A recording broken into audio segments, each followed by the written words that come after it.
Greetings, fellow conspirators. It is I, LG Grande, and you are part of the conspiracy for liberty, because freedom is out of fashion nowadays. Find us on YouTube under Liberty Conspiracy. Find us on BitChute under Liberty Conspiracy. Find us on Facebook under Liberty Conspiracy. And find us on Twitter under... You won't find us on Twitter. You'll find me on Twitter. I'm @GuardGoldsmith. And thank you so much for your messages. Thank you for everything you've been doing to promote the conspiracy. I hope you'll continue to do that. And I hope that we're providing you with some terrific content that you can take with you. Obviously, we like to do news updates, but we also like to provide you with some long-term knowledge that you can utilize at any time and pass on to others. And in fact, this is going to be one such case. It's time for another Liberty Conspiracy Knowledge Nugget. I hope you ain't looking for gold, partner.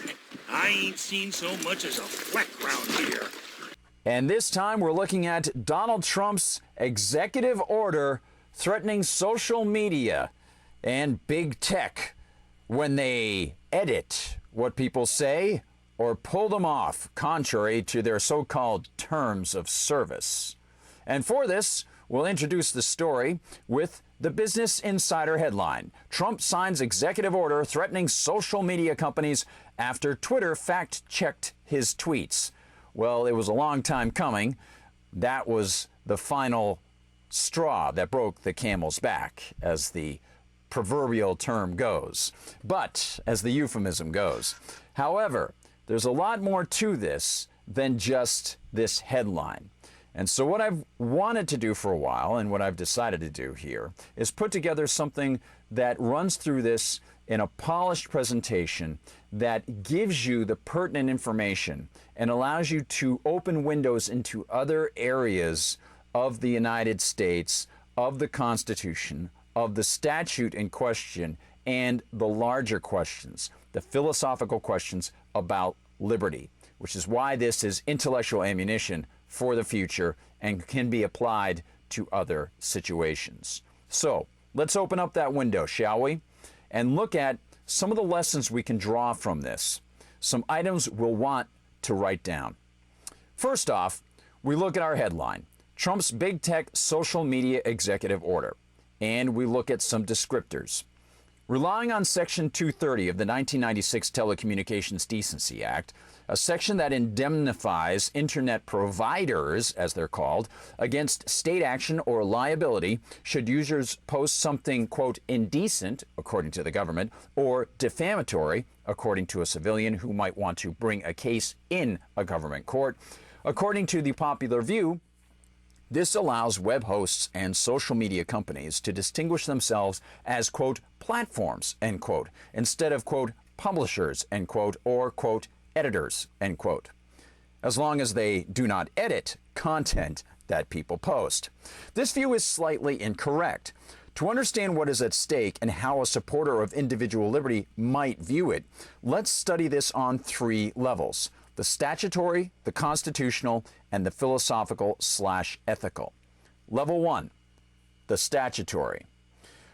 On the statutory level, we have the almighty dynamo of Section 230 and how it's being interpreted. Many people tell audiences that Section 230 grants platforms federal indemnification against defamation suits and against state action should a user post something so-called objectionable, as opposed to a magazine, the owners and editors of which could be liable, as well as the reporter who wrote a defamatory story. Such a platform can retain this magical blessing from the feds as long as, some argue, the platform does not edit content. At that point, so the argument goes, the platform is considered a publisher under the statute and loses its armor. But this isn't what Section 230 actually says. And this is where Trump's lawyers are doing some awkward juggling. As seen in his executive order, Trump's lawyers are, in essence, arguing that the statute says that sites and carriers can be protected from liability for slander and libel defamation suits and against state statutes for porn if they remain platforms, But they also recognize that Section 230 allows the, quote, platforms, end quote, to edit as long as they're acting as good Samaritans, in the words of Trump's executive order. So let's go to that executive order right now and see the pertinent section. In particular, subparagraph C2 of Section 230 expressly addresses protections from civil liability and specifies that an interactive computer service provider may not be made liable, quote, on account of its decision in good faith to restrict access to content that it considers to be obscene, lewd, lascivious, filthy, excessively violent, harassing, or otherwise objectionable. It is the policy of the United States to ensure that, to the maximum extent permissible under the law, this provision is not distorted to provide liability protection for online platforms that, far from acting in good faith to remove objectionable content, instead engage in deceptive or pretextual actions, often contrary to their stated terms of service, to stifle viewpoints with which they disagree. Very important that we keep this in mind. And those words, the phrasing of it, and the way the lawyers are picking them apart, the way those words give wiggle room to the government is very important. Let's get back to some of the notes that we've taken here. As seen in his executive order, Trump's lawyers are in essence arguing that the statute says that sites and carriers can be protected from liability or for slander and libel, defamation suits, and against state statutes for porn if they remain platforms, but they also recognize that Section 230 allows the platforms to edit as long as they're acting as good Samaritans, good faith, in the words of Trump's executive order. They add this key portion. In particular, subparagraph C2 expressly addresses protections from civil liability and specifies that an interactive computer service provider may not be made liable on account of its decision in good faith to restrict access to content that it considers to be obscene, lewd, lascivious, filthy, excessively violent, harassing, or otherwise objectionable. This is where Trump's lawyers twist the tail, as Genesis might say. Section 230 expressly allows the platform to decide what is objectionable. But Trump's gang is mixing that with the idea of the platforms doing so in good faith. And they imply that the feds and states can define what is objectionable or not objectionable, what is in good faith or not. Regarding the latter clear twist of the statute, this means that if a platform does remove or flag material its owners view as objectionable, as 230 allows, Trump not only claims the power to override that and remove their liability immunity, he is considering getting the Department of Justice and FCC on them, and also allowing states to go after them based on a Supreme Court ruling called Pruneyard Shopping Center v. Robbins that allows states to provide more protection of rights than the feds do. The implication being that state attorneys general can sue the Twitters and Facebooks of the world because they are infringing on free speech on their own private platforms. We'll give you more about the Pruneyard shipping story in a little bit. For an understanding of how clearly private platforms, I won't delve into their corporate status since the granting of corporate status is not a constitutionally enumerated power, can be termed public squares, I will refer you to two major and maliciously erroneous Supreme Court rulings. The first is Marsh v. Alabama from 1946, in which, to offer a thumbnail, a woman named Grace Marsh, who had entered a small Alabama town called Chickasaw, owned and run by the Gulf Shipbuilding Corporation, and who was asked to leave when found to be preaching her religion, was removed and found in violation of state trespass laws. She sued for infringement of her right to free speech and her right to her free practice of religion. Of course, understood correctly, one retains those rights in public, i.e. government-run, tax-funded spaces. But this was private property, and she entered it based on the stipulations and preferences of the owner. This is no different than if she wanted to enter a home and the homeowner told her she could, but under certain conditions. She expresses her free will by making her choice based on the stipulations of the owner. She exercises her power over her own right to free speech by agreeing to not speak as a condition of entering the home. If she were to ask for admission into a person's home recording studio and the owner asked her to remain mum while musicians recorded, she would be breaching her agreement if she began yelling. But in Marsh, the Supreme Court of the United States majority, thanks to the leadership of the intellectually ugly and ethically strained Hugo Black, found against the state trespass action of Alabama, and essentially destroyed the concept of private property in doing so, classifying the shipyard town as public even though it is not public in any way, and classifying all private property as public, essentially.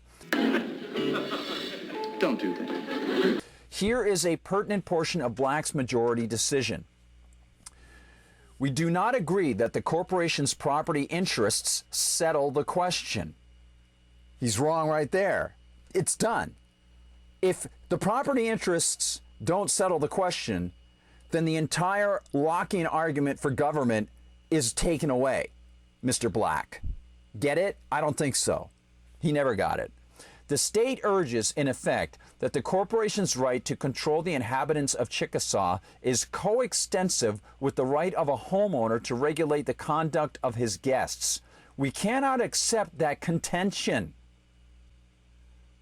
You see, I keep trying to say, Marsh v. Alabama, 1946, a bunch of justices who were put onto the court by the incredibly deceptive, lewd, collectivist Franklin Delano Roosevelt. And see what happened. We cannot accept that contention. Ownership does not always mean absolute dominion. Really? Really? Well, whose dominion is it then among humans? If you don't own it, you can't trade it. It is only in the trade where you can come up with ethical attenuation to one's rights. Momentary reduction of one's claim to something to say, you know what? I understand this is your property. I won't do this or this if you allow me in. I will allow you in if you won't do this or this. Free will, voluntary action, everyone retains their rights, but they attenuate the use of their rights among others. That's what peaceful interaction and voluntary interaction is all about, and it relies entirely on absolute dominion over one's property, because one has a property unto himself, Mr. Black. The more an owner, for his advantage, opens up his property for use by the public in general, the more do his rights become circumscribed by the statutory and constitutional rights of those who use it. Well, first of all, there's no statutory right. The state doesn't have rights. The state is not a person. The state is an abstract collection of people who are claiming power over other people through the taking of their money at the end of guns. And second of all, this is just absolutely ridiculous and illogical. He goes through a case, Republic Aviation Corp v. Labor Board. Thus, the unions of the owners of privately held bridges, ferries, turnpikes, and railroads may not operate them as freely as a farmer does his farm. No, that's also false. And to claim that because people are considering more customers, they have to attenuate their rights more, has nothing to do with the state forcibly attenuating their rights or forcing them to accept someone else's claim over their rights. That is absurd. Since these facilities are built and operated primarily to benefit the public, and since their operation is essentially a public function, really? I don't think Mr. Black ever understood the difference between public and private. Public being that which uses government tax money and takes people's money to support it, and private meaning owned by individuals under their inherent natural rights, and only attenuated by individual choice and voluntary action, among others. That's how society has grown, Justice Black. Oh, I'm sorry, you're not around to hear this anymore. And though the issue is not directly analogous to the one before us, we do want to point out by way of illustration. So here they're adding something extra to reinforce the illegitimate idea of the government regulating anything that goes over state borders. Watch this. Though it's not directly analogous, in other words, though it's not really part of this in any way, we want to point out by way of illustration that such regulation may not result in an operation of these facilities, even by privately owned companies, which unconstitutionally interferes with and discriminates against interstate commerce. Isn't that dumb?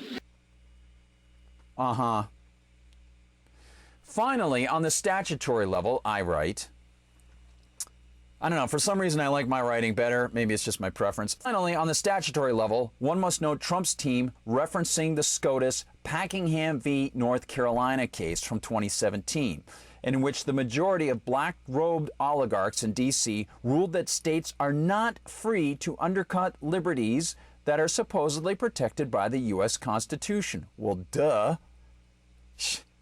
But they are free to add additional protections for their residents' rights.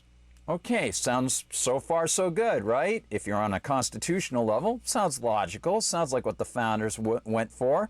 Well, again, just depend on the Supreme Court to mess it up. Hey, I got an idea.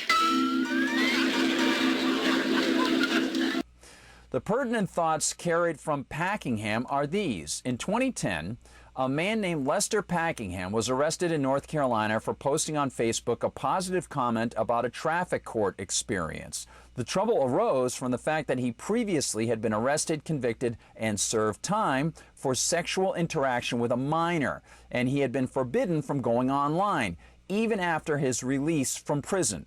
And parenthetically, I wrote, we can address the question of continuing punishments after one is released to the public, whether they are extrajudicial or even functionable later. He was therefore arrested for violating the no internet command. But in a unanimous decision, the SCOTUS ruled that the state could not interfere with his First Amendment right. And the key portion here was that the court deemed the internet a kind of public square. Remind you of the Marsh case? Don't do that. Yep, like the town in the Marsh case. This, of course, is wrong, just as the Marsh ruling was wrong. And it classifies websites and web providers and servers as something other than in control of their own property. Now, let's go to the constitutional level. This is all highly questionable on the constitutional level because, of course, the First Amendment prohibits Congress from writing any laws interfering with the freedom of speech or of the press, and that includes creation of the FCC and special carve-outs for certain kinds of speech carriers being given immunity from civil suits, while other kinds of speech carriers won't have it if they eliminate speech on their own platforms that the federal government wants on the platforms. Imagine a bookstore being forced to carry novels it doesn't want. It's not just that the stores might get immunity if they allow all books and don't edit them, or a publisher of nonfiction and fiction might get immunity from liability if it edits things in good faith, as Trump insinuates in his executive order. It's the idea that Trump will allow state governments to order the stores to carry the books or publishers to add chapters or edit things out based on what each state wants or what certain people complain the publisher or bookstore won't include. How that can equate to free speech is beyond me. Freedom of speech, like freedom of association, includes its negative, the freedom not to speak or not to say or publish what someone demands. Now, this bit about editing things out remains in question. But this is very pertinent, being forced to add chapters that people demand within the state. Very important. And as far as states go, it does seem to open things up to states saying that certain published items run afoul of what the state government likes, especially if you start getting into so-called hate speech strictures. Number 3, the philosophical ethical level. The philosophical ethical level brings us to the question of who are these jerks to make up any statutes or rules about any of this? And that is coupled with how is it ethical to force people who want nothing to do with this to pay for a government that will institute such policies or handle libel or slander cases? Since that was on the break there, I just want to repeat this. Very important. How is it ethical to force people who want nothing to do with this to pay for a government that will institute such policies or handle libel or slander cases? If people want to create non-state defamation paradigms and voluntarily sign onto a community that polices those, they're free to do so without forcing others to pay for it. Imagine a population of Americans that supposedly, mythologically, believes in free speech, forcing people to pay for the system in which conflicts over speech are adjudicated by the state. Doesn't sound like free speech to me. No way. It sounds like a mafia and lemmings so caught up in normalcy bias they can't see the gun at the end of the supposed speech liability court system. Speech is not connected to freedom if one is forcing others to pay for adjudication of disputes over speech. That's my take on it at the moment. I suspect Trump's argument will go to the SCOTUS in a couple years, and I wonder how the political appointees who can't even read the Second Amendment properly, in an otherwise decent ruling in Heller, Antonin Scalia, now deceased, said, in a very suspicious way, the right to keep and bear arms, like all rights, is not unlimited, which implies that government can limit rights, which means he undercut the very definition of rights. One wonders how they will rule on this. And of course, we have Mr. Trump. Huge. So there it is, everybody. Those are the pertinent points I wanted to bring up about Section 230 of the 1996 Telecommunications Decency Act. But there are many more points to discuss hidden within that, including previous Supreme Court rulings and the very concept of what is a right, what is property, and what is appropriate, the state or voluntary action. Hey, thanks so much for joining me, everybody. I hope you found this worthwhile. I will allow people to access this document on YouTube. I'll post pieces of this, and I'll also post pieces over on BitChute. If you want more, I will make it a PDF, I believe, and once we get the Liberty Conspiracy website rolling, it'll be available over there. Until then, I will talk to you soon. In fact, I'll talk to you even before then, and I hope you'll tell more people about our videos. Please do that. We're looking for 100 subscribers now, and we're looking to expand into the future. We'll have many more stories based on breaking news, based on philosophical truisms, and a few things that are just lighter, coming up very soon. Until then, everybody, be seeing you.